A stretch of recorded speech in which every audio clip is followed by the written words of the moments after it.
Hear these words. We need to get back to work. The stats tell us why.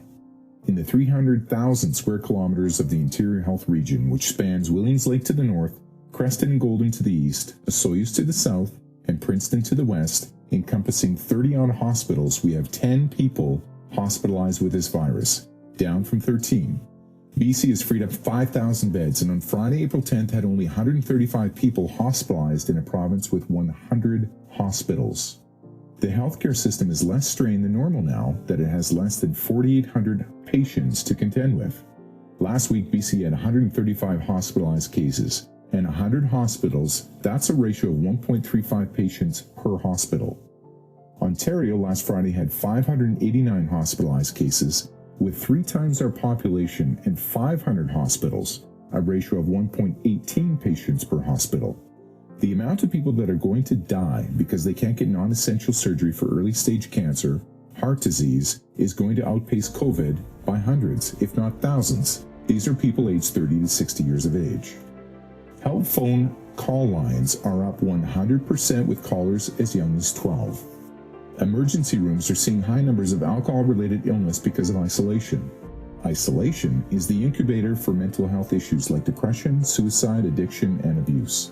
Again, to put it in perspective, active cases as a percent of the population of BC is 0.000089%.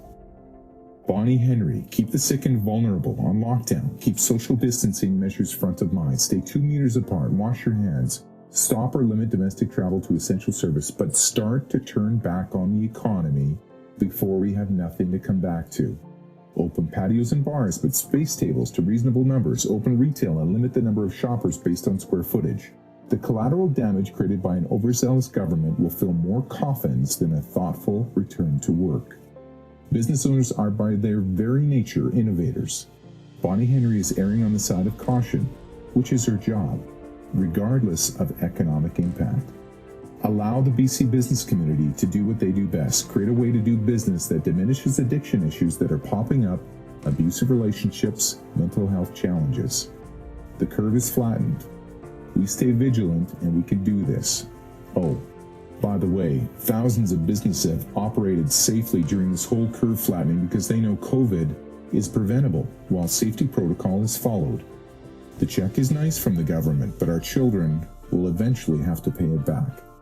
Quarantine is unsustainable. Let's get back to work. Now.